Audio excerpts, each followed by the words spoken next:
para seguir con el programa, daremos paso a la mesa 2, titulada IA Generativa y Evaluación. ¿Se acabaron los exámenes? Solicitamos a los participantes de la mesa a abrir sus cámaras y micrófonos. Y ahora, para moderar esta mesa, tengo el placer de presentar al maestro Alejandro Velázquez Mena.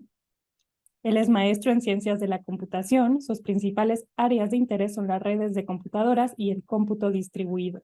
Actualmente es jefe de la División de Ingeniería Eléctrica en la Facultad de Ingeniería. Adelante, maestro, le cedo la palabra. Muchas gracias. Buenos días a todas y a todos. Vemos que hay una gran afluencia y por ahí en el panel anterior estamos oyendo cosas muy interesantes y pues que dieron pauta precisamente a lo que vamos a llegar a platicar. Y para ello pues vamos a empezar a platicar con nuestros panelistas que tenemos aquí, expertos de la UNAM. Iniciamos, bueno, por orden, el doctor Melchor Sánchez Mendiola, que tiene doctorado en Educación y Ciencias de la Salud, en el programa de maestría y doctorado en Ciencias Médicas, Odontológicas y de la Salud, en el posgrado de la UNAM. Buenos días, doctor. Hola, Alejandro, buenos días. Aquí estoy.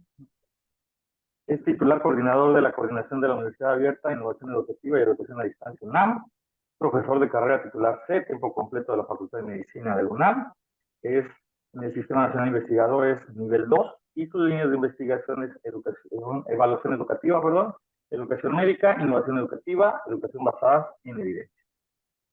Y posteriormente tenemos a la doctora Gabriela de la Cruz Flores, investigadora titular A del Instituto de Investigaciones sobre la Universidad y la Educación UNAM. Buenos días, doctora. ¿Qué tal? Buen día. Buenos días. Ella tiene doctorado en Psicología UNAM, es investigador nacional nivel 1.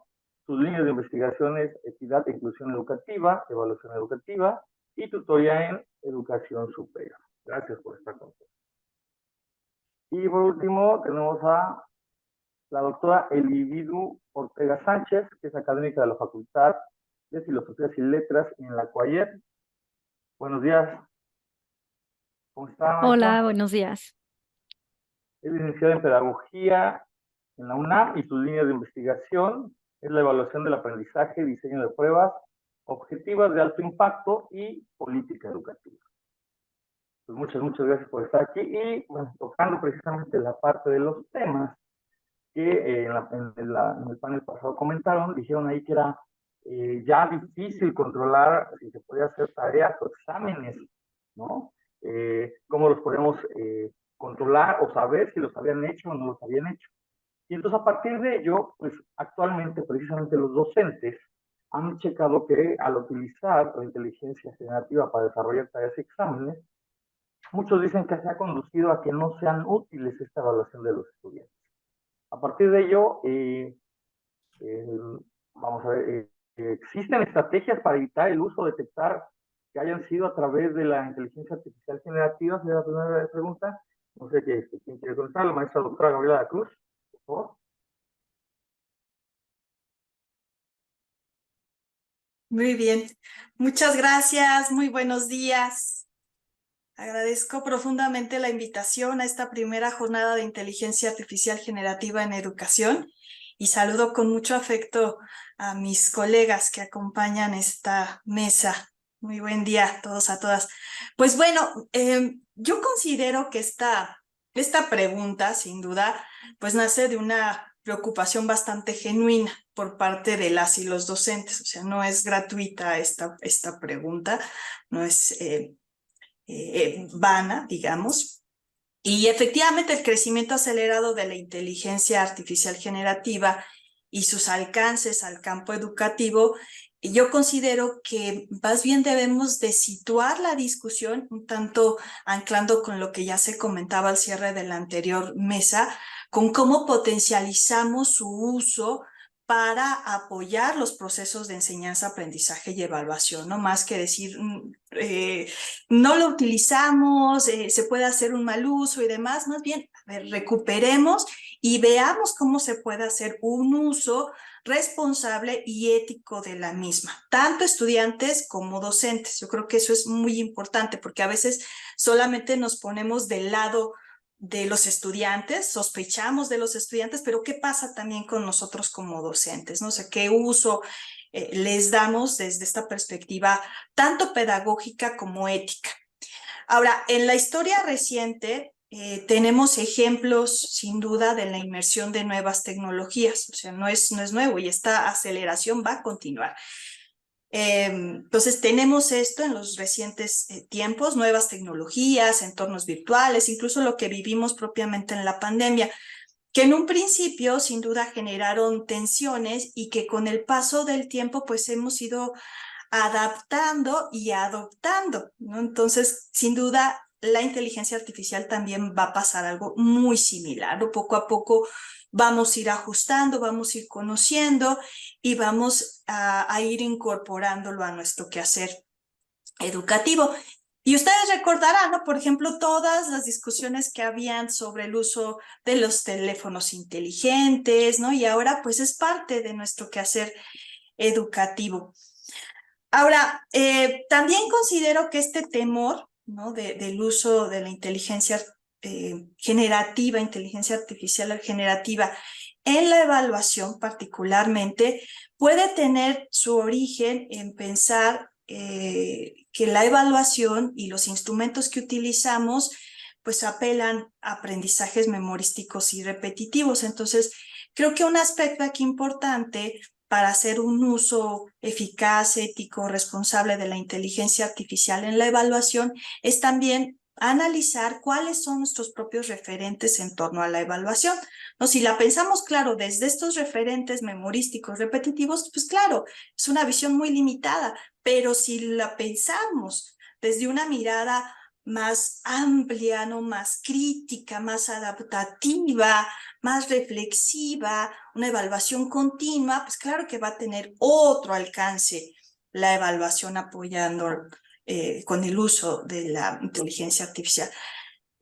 Así que para ir cerrando esta participación, considero que una tarea o un examen que se apoye particularmente en la inteligencia artificial generativa, pues puede articularse con distintas actividades. O sea, por ejemplo, ya tengo la respuesta que me dio la inteligencia artificial y bueno, ahora lo discuto junto con otros compañeros, con otras compañeras, genero respuestas alternativas a las que me dio la inteligencia artificial, genero foros de discusión, de debate, contrasto con otras fuentes de información. Entonces, hay muchísimas cosas que podemos hacer alrededor de la propia inteligencia artificial.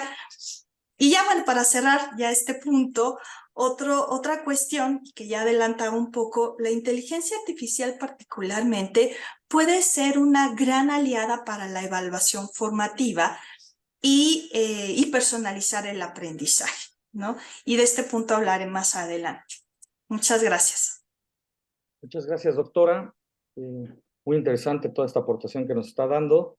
Y entonces a partir de aquí vemos al doctor Melchor Sánchez, que nos quiera dar una contribución al respecto. Gracias, doctor. Gracias, gracias Gaby, el individuo, por estar aquí con nosotros. Gracias, Alejandro. Pues es que cuando empezó esto en noviembre, sobre todo por la explosión de ChatGPT, en diciembre y enero la comunidad académica del planeta cayó en una especie de lo que llamamos pánico moral. O sea, todo el mundo asustado. Y en esta cosa de que, bueno, la burra no era arisca, pero los seres humanos siempre tendemos a pensar como lo peor. Recuerden la pandemia, recuerdan marzo, abril del 2020, que todo el mundo estaba apanicado con cómo le vamos a hacer con los exámenes, cómo vamos a ver si los estudiantes realmente aprendieron, cómo le vamos a hacer para graduarlos. Y ahí hablamos muchísimo, dijimos que íbamos a revolucionar y a volver a nacer en nuestras formas de evaluación. Y aquí estamos, 3 años después, y ahora tenemos otro pánico moral, pero ahora con inteligencia artificial. Entonces, regresando a la pregunta, yo creo que nos debe de llevar, pensando en todo lo que dijo Atocha, a reflexionar sobre nuestras propias premisas, sobre la epistemología de la evaluación, sobre qué queremos decir con ella, para qué la hacemos, de qué nos sirve y cuál es el currículo oculto de la misma. Porque la premisa de la desconfianza, la premisa punitiva, la premisa de priorizar exámenes estandarizados de alto impacto, no ha dejado muy buen sabor de boca, ¿no? Y con la pandemia dijimos que íbamos a transicionar a una evaluación más formativa, más longitudinal, más para el aprendizaje, pero pues bueno, aquí estamos y no hemos cambiado tan profundamente. Quisiera nada más, en relación a la pregunta de si existen estrategias para detectar esto, pues sí existen, pero no funcionan. Toda la evidencia que ha surgido hasta ahorita, toda, independientemente de lo que nos digan todas las empresas habidas y por haber, ¿no? Turnitin, Proctorius, etcétera, ya ven que ahorita hasta da miedo de decir los nombres de las empresas porque las empresas en otros países están demandando a las personas que las cuestionan, a los académicos, entonces todo un reto, ¿no? Pero toda la evidencia externa analizada de manera rigurosa, ninguna de las herramientas existentes ahorita puede identificar los textos elaborados por seres humanos versus inteligencia artificial. Inclusive un artículo que salió la semana pasada donde expertos en lingüística, de comités editoriales, de revistas de lingüística, su tasa de verdaderos positivos para detectar que era escrito por la inteligencia artificial era de 38.9%. Ninguna decisión sumativa se puede fundamentar en unas tasas de falsos negativos y falsos positivos tan altas como tienen estas herramientas, ¿no? Entonces yo creo que más bien, y si nos queremos ir entonces al pasado, ahora todas las evaluaciones tienen que ser vigilándolos, parándonos atrás de ellos, evaluaciones en papel y lápiz, pues entonces vamos para atrás, ¿no? Yo creo que ya lo discutiremos en el resto de la mesa, tenemos que ser más creativos para ello. Y ahí le dejo. Muchas gracias. Y ahí empezamos a tener problemas precisamente en cuestiones de cómo podemos detectarlo, ¿no? Muchas gracias, doctor, por la participación. Y maestra Ortega, ¿qué nos puede decir al respecto? ¿Cómo ve toda esta nueva revolución que se tiene con respecto a la I generativa y los exámenes? Impresionante, justo como lo hemos estado escuchando en otras mesas, ¿no?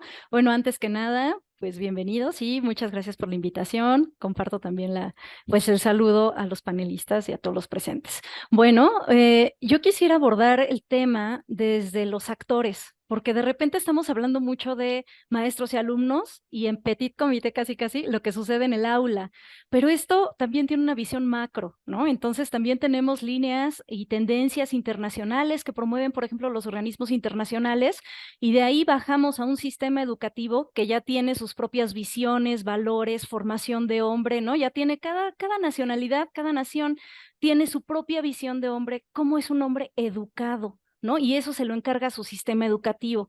Del sistema educativo baja con política educativa a cada una de las instituciones, entonces también tenemos ahí una visión institucional que baja todavía más y permea, ¿no? A toda esta gestión educativa, no todos los participantes, ¿no? Porque no nada más somos maestros y alumnos, me estoy ubicando en papel de docente, obviamente, ¿no? Entonces, no solamente somos docentes y alumnos, también tenemos una gran comunidad de padres de familia, tenemos un chorro de interesados en la educación, pero ¿qué creen? Sobre todo en la evaluación, ¿no? Entonces, en la evaluación hay un montón de afectados que no nada más son los examinados, ¿no? Sino también hay muchos ojitos puestos en ella y en todos los niveles, eso es muy importante. Entonces, quisiera, bueno, viendo esto y viendo a la luz de todos los actores esta pregunta de, bueno, ¿y cómo le hacemos? Porque como hace rato decían, pues vas al final a dar una cédula y esa persona va a salir a la sociedad a contribuir con lo que aprendió en la escuela, ¿no? Tenemos que estar seguros de que esa persona haya aprendido. El papel del docente sí es fundamental. Yo creo que no va a acabar, ¿no? Porque finalmente el docente es el que acompaña y es el responsable y el encargado de llevar ese aprendizaje y ese proceso de enseñanza y aprendizaje en donde el alumno es central y en donde las necesidades de aprendizaje del alumno son indispensables, sí, a la luz de toda esta bola de política educativa, ¿no? También, o sea, pero el alumno también se está formando como ser humano, no solamente como ser académico o profesional. Entonces, bueno, volviendo a la pregunta, para evitar estos plagios, esta falta de honestidad, etcétera, yo creo que el dar el seguimiento como docentes, el ver cómo están aprendiendo poco a poco, por ejemplo, si se está dejando un trabajo, el ver los avances, la retroalimentación en el durante es vital y es importante y ahí uno sabe hasta dónde llegan, hasta dónde no y quiénes son nuestros alumnos. Si dejamos solo un trabajo final y a través de ese trabajo final pretendemos saber cómo hablan, saber cómo piensan, pues seguramente vamos a caer en la inteligencia artificial, o sea, vamos a caer en la trampa, ¿no? Pero si llevamos una cuestión más personal, más humana, ¿no? En ese sentido, en donde conocemos las condiciones de vida de nuestros alumnos, en donde sabemos si están lidiando, por ejemplo, con alguna enfermedad mental o alguna cuestión, algunas crisis que estamos viviendo en las emociones de nuestros alumnos actualmente. Eso solamente se da a nivel humano y creo que podemos identificarlo más. Claro que si están copiando, como en cualquier examen de esos viejos papel y lápiz, ¿no? Podemos ver respuestas iguales y es tan fácil como eso, ¿no? De decir, ay, no todos piensan igual, no todos lo expresan con las mismas palabras, ¿no? Entonces, creo que también ahí podemos ahí medio cacharlos. Estoy de acuerdo con el doctor Sánchez en que estas posibilidades que nos da también la misma inteligencia artificial para revisar todavía la copia al plagio, como que todavía no nos funciona, nos quedan cortas, pero este profesor que acompaña, que está haciendo evaluación constante y formativa, vamos, ahí como que no hay mejor ojo que el humano, ¿no? Eso es lo que puedo pensar. De acuerdo, maestra, muchas gracias por toda esta introducción y la forma de ver y cómo lo podemos manejar, ¿no? Y bueno, a partir de ello, pues, bueno, ahorita hay una serie de preguntas, no sé si ustedes quieren contestarlas ahorita o al final, cómo se sienten para contestar estas preguntas. Por ahí preguntan, pues gracias por la mesa, tenemos por ahí que solicitan la referencia de que habló el doctor Melchor, no, ya la puse en el otro lado. Bueno, no sé, como quieran, ¿contestamos algunas preguntas o vamos a la siguiente de los participantes? Pues si quieres a la siguiente que teníamos planeada y sí nos da tiempo el resto. Nos da tiempo de armar. Ok, perfecto. Entonces, pues, doctor Melchor Sánchez, pues aquí la siguiente pregunta es, pues ya que empezamos a ver que va a ser un poco difícil, ¿qué ha hecho la UNAM precisamente para la pregunta anterior, ¿no? ¿Cómo poder detectar o qué políticas se ha hecho en la UNAM para empezar a abordar este tema? Ay, Dios mío, siempre que se pregunta qué ha hecho la UNAM, como si la UNAM fuera un monolito, ¿no? Cuando es todo este abanico riquísimo de diversidad, de todas las áreas del conocimiento. Yo creo que esa pregunta se la podemos dejar al próximo rector, no se crean. La UNAM, como siempre, estamos discutiendo el tema, ¿no? Como ya hemos dicho, llevamos más de medio siglo con inteligencia artificial. La inteligencia artificial generativa brincó al estrellato en noviembre del 2022 y ahorita ya tenemos un montón de millones de personas que usamos esto y muchos de ellos estudiantes o alumnos. Entonces, la UNAM, como dijimos ayer en la inauguración, el doctor Grauel indicó al doctor Lomelí y platicando con ellos se tomó la decisión de crear un grupo de trabajo, que es el que organizó estas jornadas, ¿no? Entonces, eso por una parte. Y esperemos tener más tarde el documento que les vamos a dar de algunos de los lineamientos. Y obviamente esto es el inicio de un largo camino del grupo de trabajo en la transición de los liderazgos de la universidad. La otra cosa que se está haciendo es, tenemos un consejo de evaluación educativa, que después del honorable consejo universitario es el consejo más grande de la UNAM. Este consejo lo preside el secretario general, el doctor Lomelí en estos últimos años, un servidor, soy el secretario técnico, y hacemos una serie de recomendaciones, lineamientos, pueden checar en nuestra página internet una gran cantidad de recursos de acceso abierto que hemos dado el tema, incluyendo el libro de nuestra autoría. Pero ya se creó hace 2 meses un grupo de trabajo del Consejo de Evaluación Educativa para elaborar una serie de recomendaciones y sugerencias para ello, que pues está trabajando en ello. Eso saldrá, espero, para principios del año próximo. Ya ven que son procesos deliberativos que no son de enchilame otra, como decimos coloquialmente. Y la otra cosa que está haciendo la UNAM, desafortunadamente, como se comentaba ayer, el asunto del plagio nos puso en el escenario, en este enorme reto que hemos vivido ya todo lo que va del año y que sigue sin resolverse. Pero sí les pediría que leyéramos con cuidado las modificaciones a la legislación universitaria que aprobó el Consejo Universitario el 30 de marzo, que se publicaron en la Gaceta del 13 de abril. Ahorita en un espacio les pongo ahí la liga, ¿no? Porque vemos que sale en la Gaceta y casi nunca lo leemos. Les pido que lo lean con cuidado, porque ahí vienen unas modificaciones en el Reglamento General de Exámenes y el Reglamento General de Estudios Universitarios que son relevantes para esto. Por una parte, se plantea que la originalidad de las cosas que hacemos profesores y estudiantes, ¿no? Entonces, ahí están los elementos para deliberar sobre esto y una de las ventajas de nuestros reglamentos es que le da gran parte de la responsabilidad a los cuerpos colegiados. Es responsabilidad de los consejos técnicos de las facultades y escuelas el establecer lineamientos que estén apropiados a los planes de estudio, a la cultura local, al área del conocimiento, etcétera. Entonces, sugiero que todos aquí estamos en casa, ¿no? Las casi 800 personas que estamos ahorita en el seminario web, somos de la UNAM. Hay que empujar, presionar, pedir, suplicar, exigir a nuestros representantes en los cuerpos colegiados que esto no es para pasado mañana. La Universidad Iberoamericana ya publicó recientemente algunos lineamientos, pero ya pasaron por toda la aprobación de sus cuerpos colegiados. La Universidad de Guadalajara también lo publicó la semana pasada.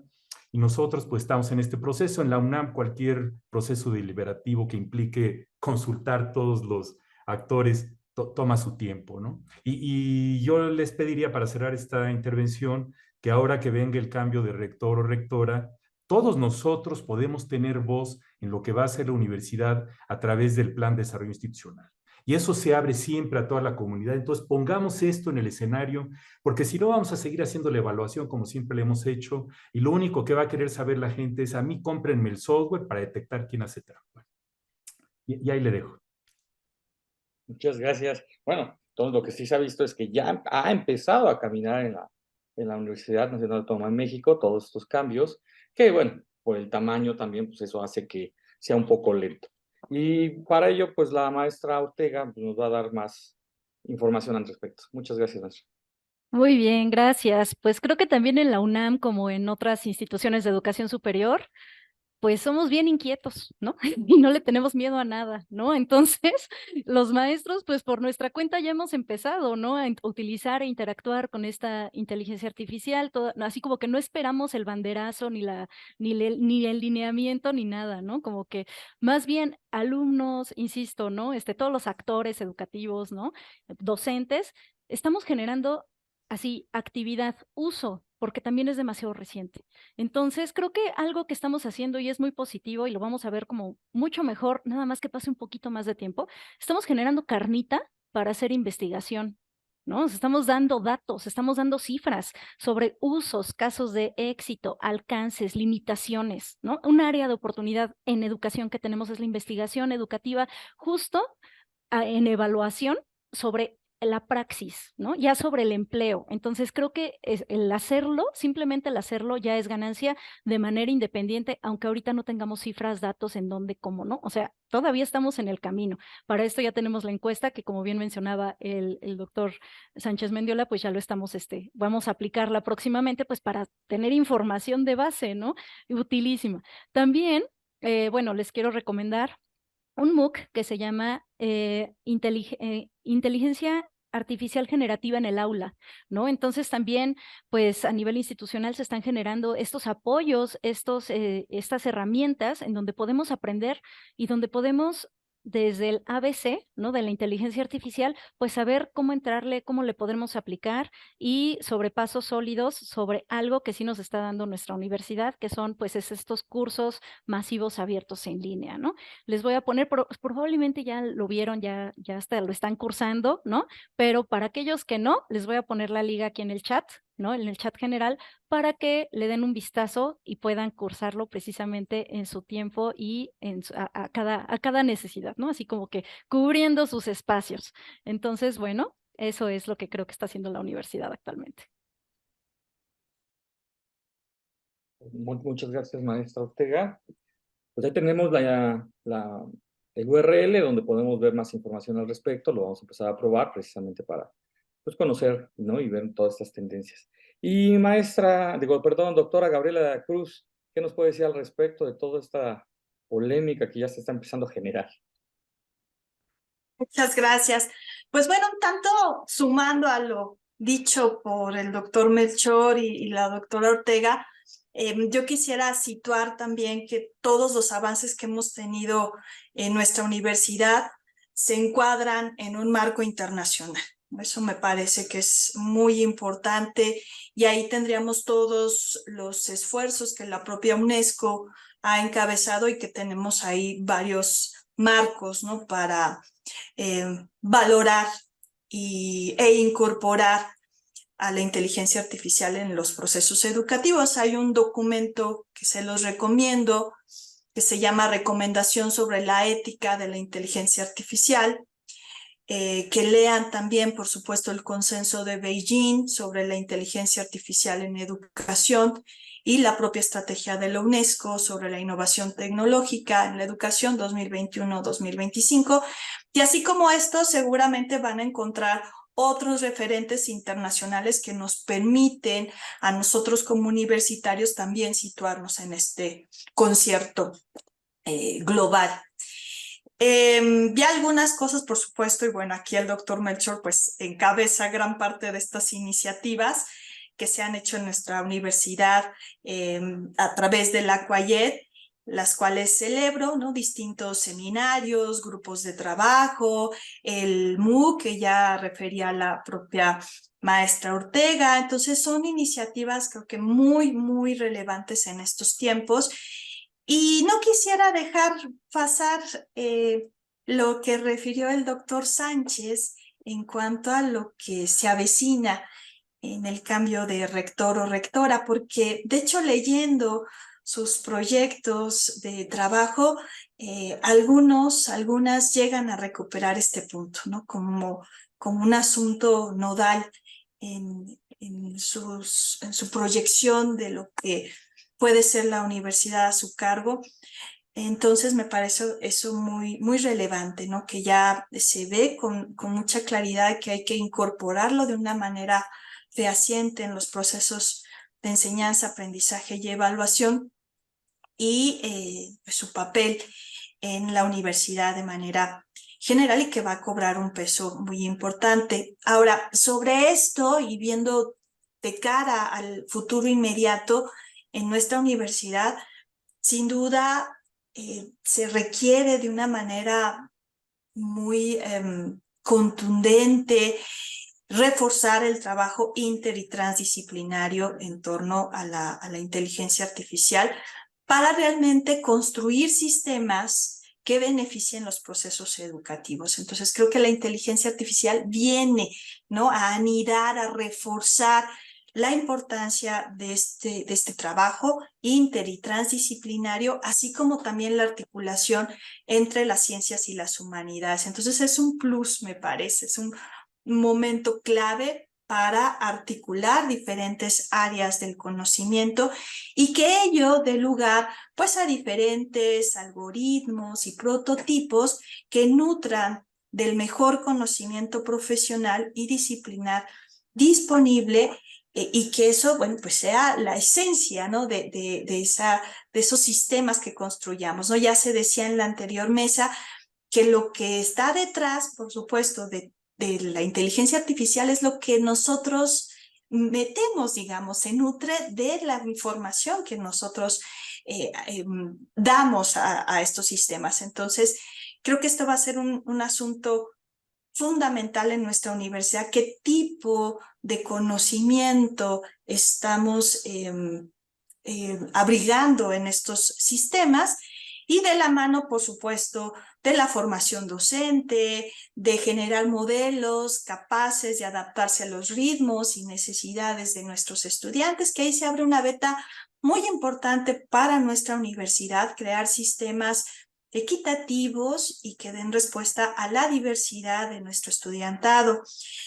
Y bueno, es ahí, antes de cerrar este punto, solo quisiera decir que para generar realmente un buen sistema, un buen prototipo, diría, lo que nos dice la propia literatura es que nos llevamos aproximadamente 6 meses en entrenar a un sistema de inteligencia artificial. Entonces, tener en cuenta eso, ¿no?, que son procesos que requieren un tiempo, ¿no?, pero que si lo hacemos de una manera sistemática, pues van a ser muy benéficos para nuestra universidad, ¿no? Pero también tener en cuenta estos asuntos, ¿no?, de logística, de lo que implica el entramado de generar un buen sistema y las implicaciones para la formación de nuestros estudiantes y la atención a la diversidad.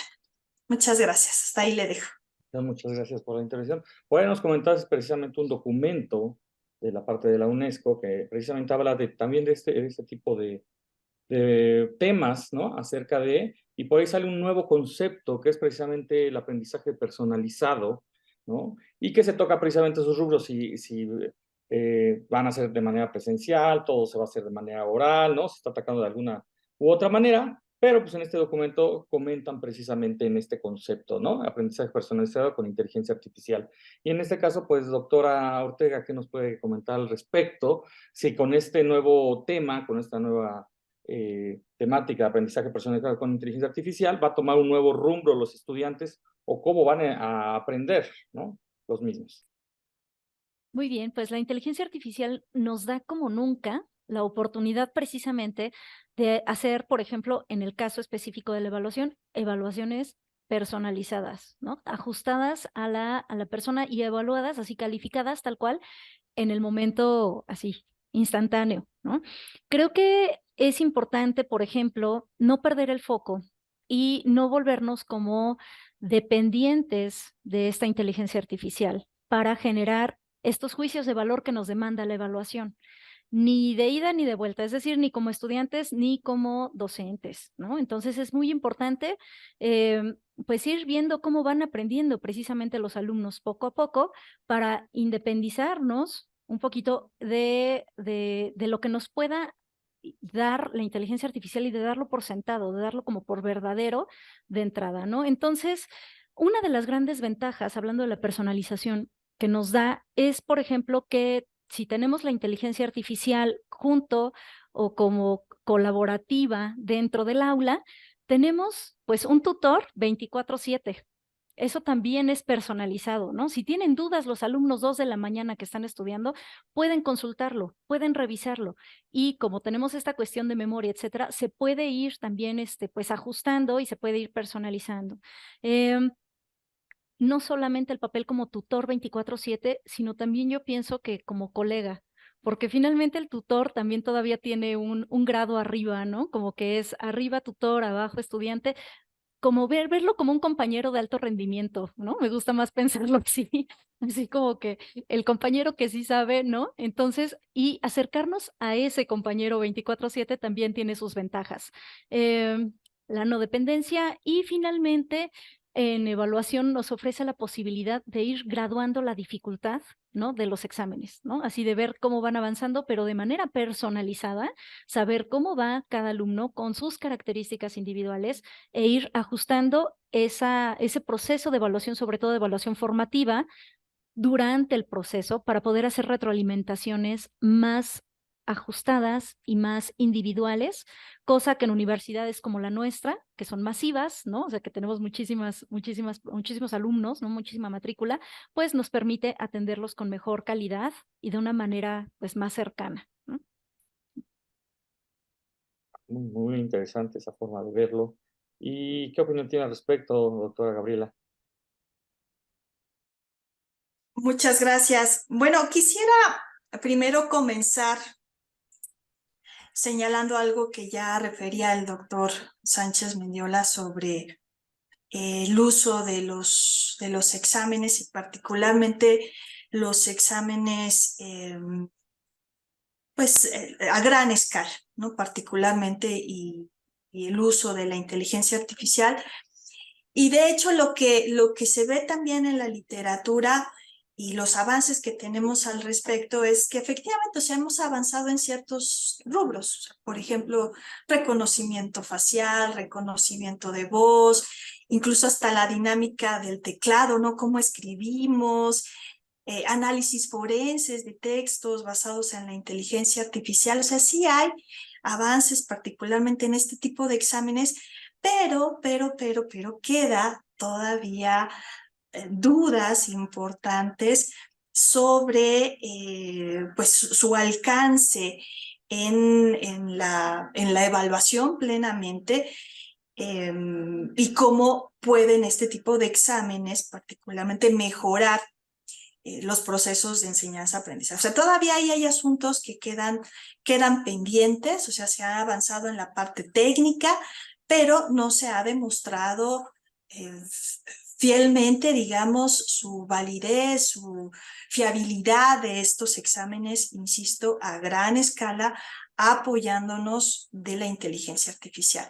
Lo que sí se ha visto, ¿no? Y ahí creo que es importante resaltar, es la importancia del uso de la inteligencia artificial en los exámenes, digamos, que realizamos en el aula, ¿no? Estos momentos, digamos, que tenemos para valorar el alcance del aprendizaje a lo largo de un periodo, ¿no? Y aquí vuelvo a lo que ya refería con anterioridad, la importancia de utilizar este tipo de herramienta, ¿no? Articulándolo con el aprendizaje personalizado y con la evaluación formativa, ¿no? Efectivamente, este tipo de inteligencia artificial puede ser muy benéfica para dar un seguimiento a nuestros estudiantes, para identificar en dónde no requieren apoyos específicos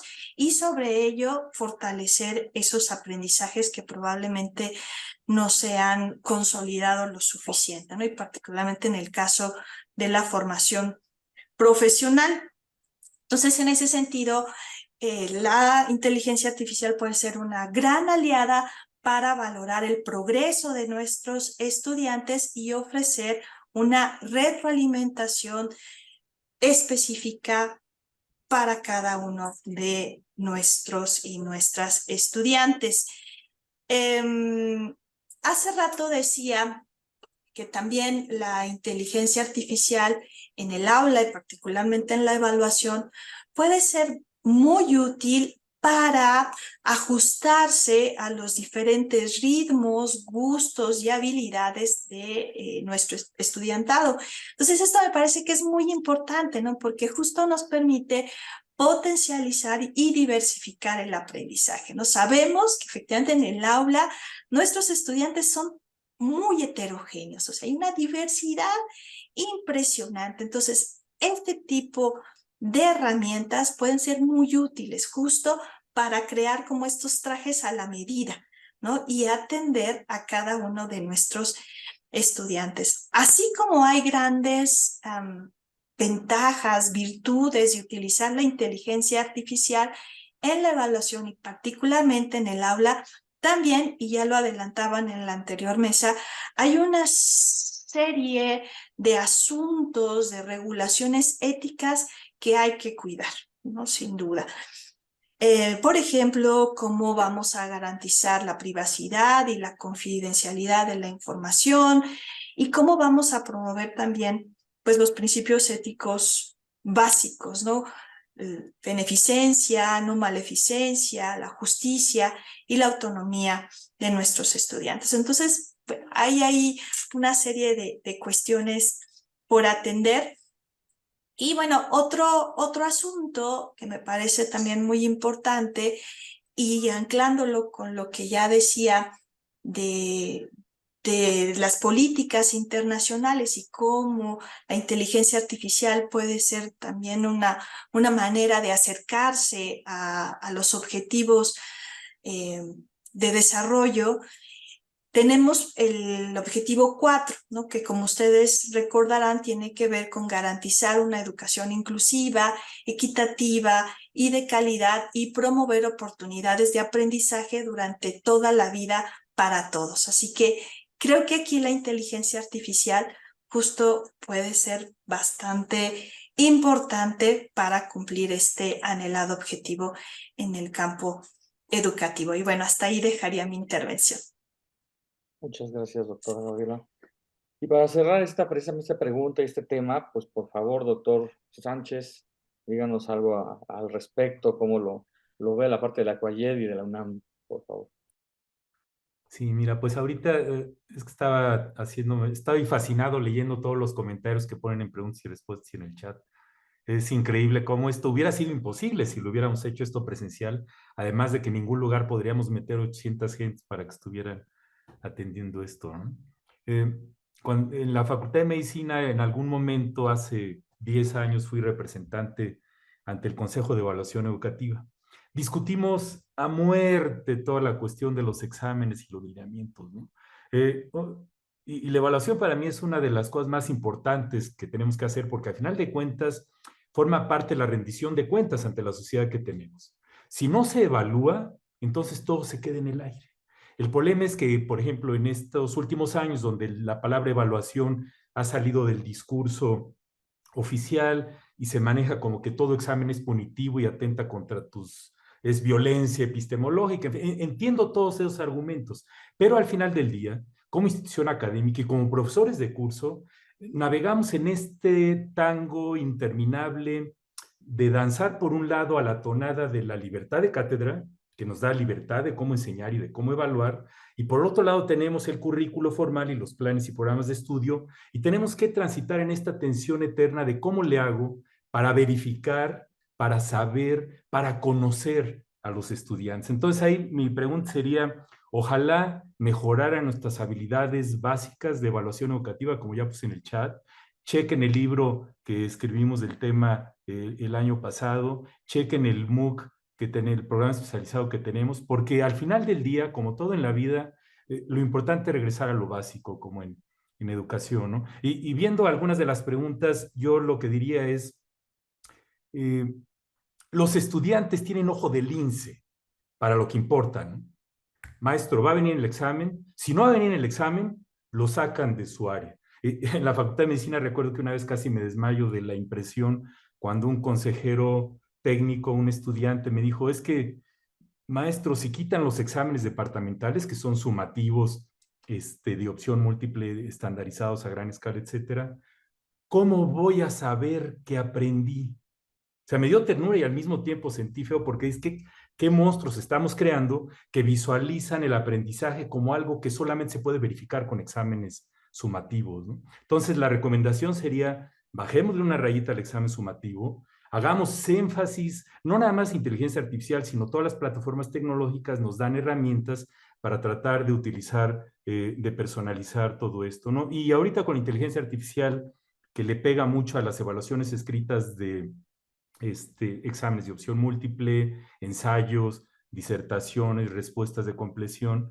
Hay que explorar todo esto que alguna vez ya echábamos por la borda, ¿no? Los exámenes orales, los portafolios, las observaciones directas, el examen clínico objetivo estructurado, por ejemplo, en ciencias de la salud, y el énfasis en lo longitudinal y en ir conociendo a las personas y no echarle toda la carne al asador en un examen que es solamente un corte en el tiempo que no nos habla de toda la persona.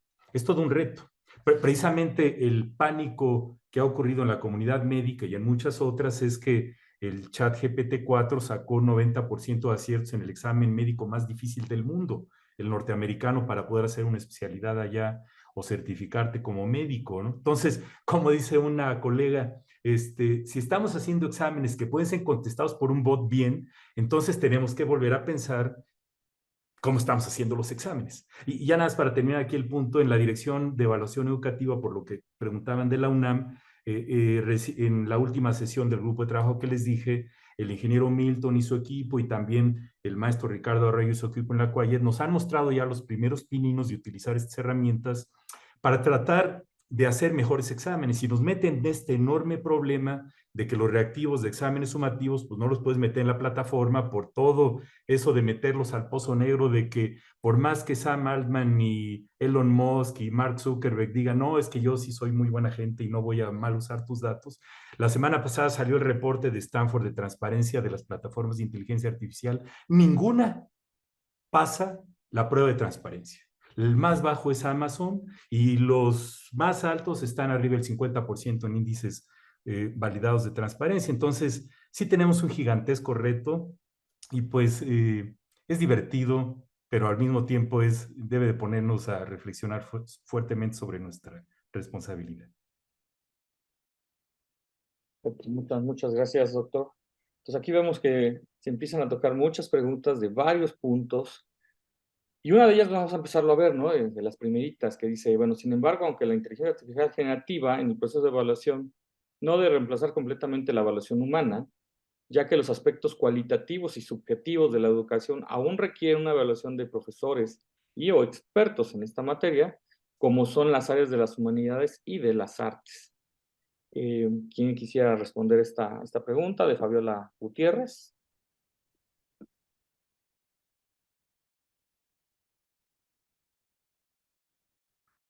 Pues el individuo te la avientas. Sí, claro, sí, con gusto. Pues es que tiene que ver con lo mismo que estábamos hablando de la personalización, ¿no? Y sí, es verdad, o sea, nada como docentes nos va a poder suplir en el sentido también de que las retroalimentaciones que puede ofrecer la inteligencia artificial van a ser retroalimentaciones genéricas, no van a conocer a la persona.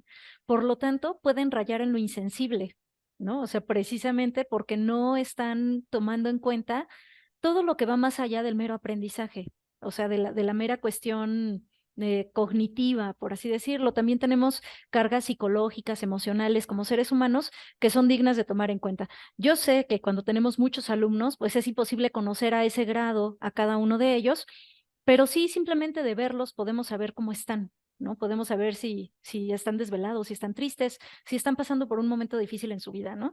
No, esto finalmente nada más sirve como para hacer retroalimentaciones más entendibles, más sensibles, más humanas, para que la persona aprenda de la mejor manera, ¿no? Así como que, y para eso nos sirve muchísimo la evaluación formativa en el durante, cuando todavía podemos hacer algo por los estudiantes. Entonces, sí, de acuerdo, los docentes no nos pueden, pues ahora sí que comer el mandado, ¿no? Las inteligencias artificiales por esta parte sensible, por esta parte que realmente personaliza esa retroalimentación hacia nuestros estudiantes.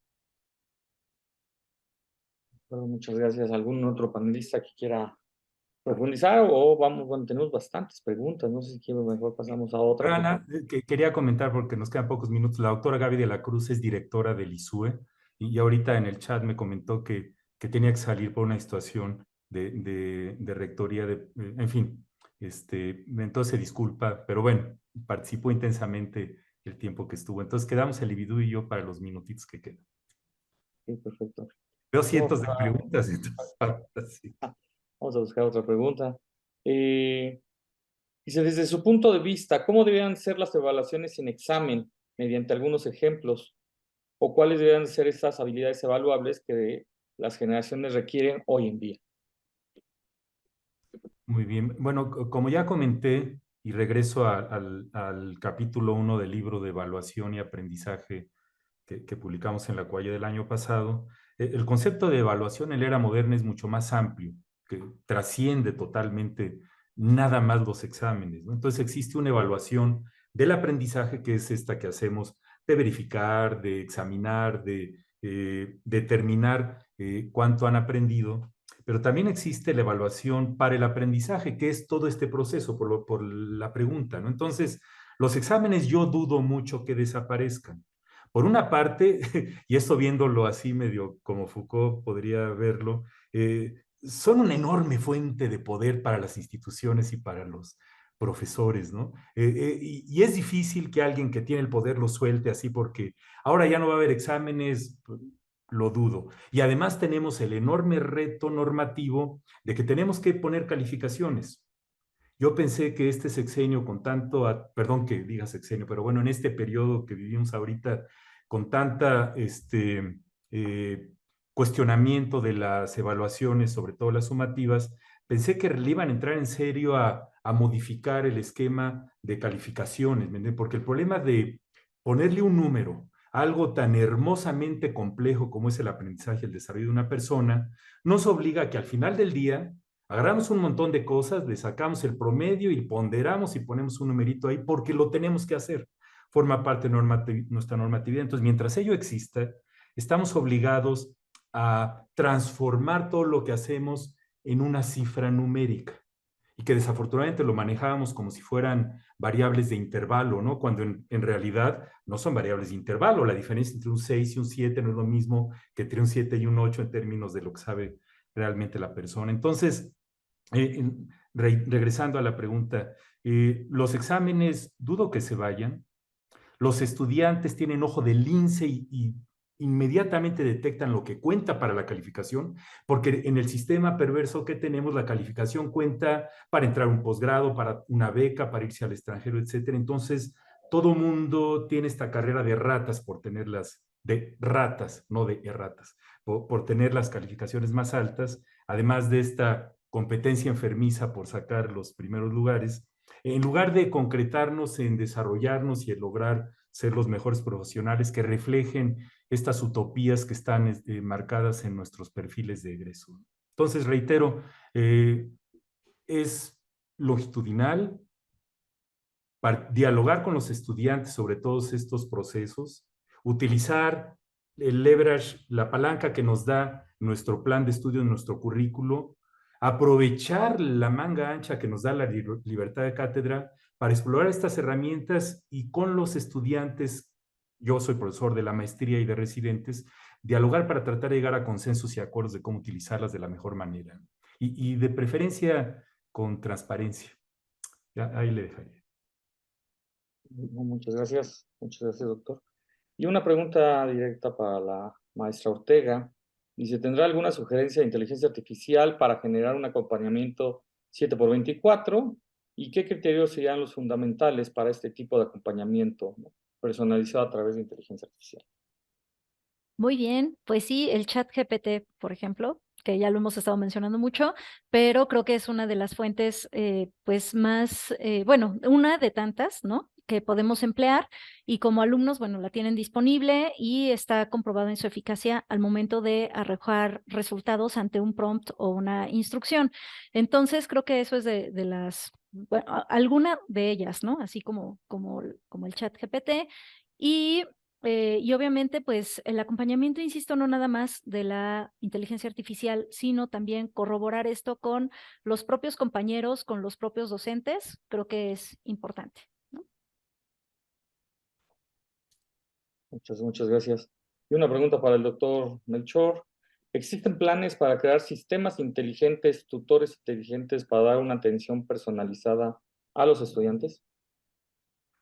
Bueno, por supuesto que sí. Aquí nos encontramos con esta enorme tensión, veo que ya nos quedan un par de minutos, entre el enorme poder que tienen las grandes empresas tecnológicas. Ayer vi la noticia de que el año próximo Apple va a entrarle también, bueno, ya de hecho están metiéndole una millonada para avanzar en esto. Entonces, desafortunadamente, ahorita, por ejemplo, la cifra estimada de lo que le cuesta a OpenAI, que es la empresa que fabricó, que creó ChatGPT, le cuesta como $700,000 diarios mantenerla viva.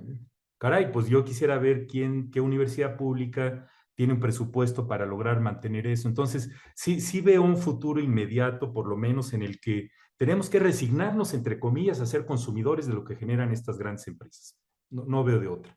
Pero por otra parte, tenemos la ventaja de que la versión gratuita de ChatGPT 3.5 es bastante útil, de que todos los que estamos en la UNAM tenemos acceso a la herramienta de Microsoft Office y conforme empiece a integrarse en nuestro procesador de palabras, hoja de cálculo, PowerPoint, etcétera, todas estas herramientas, al rato va a ocurrir lo que ya anticipó Andrew Ng, el fundador de Coursera, de Stanford, que la inteligencia artificial se está convirtiendo como en nuestra electricidad. Ahí va a estar, no nos vamos a dar cuenta, como cuando compramos, cuando vamos al banco, etcétera, etcétera, pero ahí está, ¿no? Entonces es, sinceramente, todo un reto. Y nada más regresando a la pregunta, sí, en la CUAYE tenemos varios proyectos, hay algunos que hemos tenido apoyo financiero de Universia, algunos se han quedado un poco truncos porque esto requiere siempre recursos.